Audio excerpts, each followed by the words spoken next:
We're going to talk about something called capping. Connect another praise. When you have a child that does not want to try something, and you tell them, you can do it. Come on, you can do it. I believe in you. Hopefully, they'll try it. A lot of times they won't. Because what's happening is you're contradicting what's going on in their head. If I tell you that you can bench press 200 pounds, and you in your world know that you cannot do that, it doesn't matter how much I tell you, good job, you could do this, you could do that, I believe in you. Like when you're having a conversation with somebody and all of a sudden they tell you to relax, in your world you're upset, in their world they're telling you to relax and it's going like this. Connect another praise. The way you cap somebody, if you want them to try something that they're not used to doing, it works just as well with adults as it does for kids. If I have a child and I'm holding a karate pad, I want them to jump over. And I tell them, I know you can do it. I want you to try your best. I know you can do it. And they look at me and they go, I can't. First of all, you have to connect. You got to understand what's going on in that person's world. If it's a child, you have to understand they're afraid. You have to understand maybe they fell. You have to understand that maybe they had a traumatic experience. If you have a parent that you're dealing with and they just don't want to work with their kid, or they just don't really know how to talk, get in their world. If you're talking to a parent, I understand that you must have the busiest day in the world and all you must be doing is trying to work and also thinking about your kid at the school. If it's a child, I get that you must be afraid. I get that you might be upset. Then you go into another. Once you connect, meaning really connect, do you have somebody in your life, in the past or in the present, that when you talk to them and you're having a conversation across from you, they actually get you? Not someone who's waiting when you're talking to them, they're waiting to say the next thing to rebut back and forth, or they're waiting to solve your problem, but you're talking to them and across the table from you, that person goes, got it. So what's going on in your world is this, and that, and you look at them and going, wow. Anybody ever have somebody in their life like that? Like, that's a valuable person to keep around. Someone that connects with you.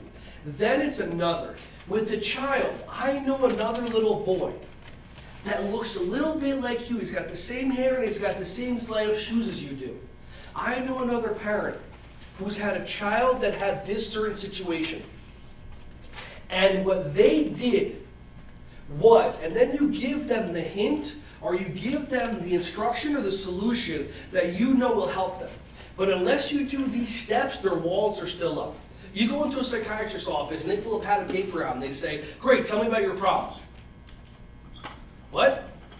And your time's running out, your walls go up. I understand how you feel. I know another child and this is what they did. And what they did was this and what they did was that. And then basically what happened is they were able to be successful.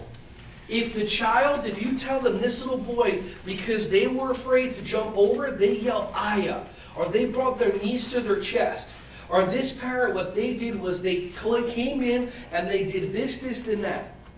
And then they were successful and they were happy. And then you praise them and you give them a high five. And you say, look, if you try that, I think it'll work. It worked for this other parent, and then that's it. You don't want to push the issue. It's not about them instantaneously changing in front of you because, wow, you're such a good teacher. It's planting a seed for their brain to unravel that thing that's stopping them so that 2 or 3 or 4 days later, they come up with a solution, but they think it's their own. Does it really make a difference if you suggested something to a parent and they totally blew you off, but 3 days later they try it and they come back in 3 days and say, I tried this technique and it worked? And of course you want to go, duh, I told you that. But that takes away the power and that will ruin the whole conversation. Sometimes it takes you on the inside going, God. And I learned that when I worked with autistic kids. And I was wondering when a kid hit a hammer fist why he wouldn't do it again. And I'm thinking I'm not being successful and it's not working and it's not being, I'm not getting any progress. A week goes by, I do the same class again, and they're not really doing a lot of what I told them, but the mom is telling me, oh, he came home, he was doing bear walks, he was doing hammer fists, he was doing high blocks. And I understood after that studying more and working with more people that had special needs backgrounds that you're not going to get the instantaneous gratification that you want. If you coach a parent to do something, or you coach a child to do something, and they don't instantaneously do it, but they come back and they do it 3 days later, congratulations, you just made a difference in somebody's life. That's the point.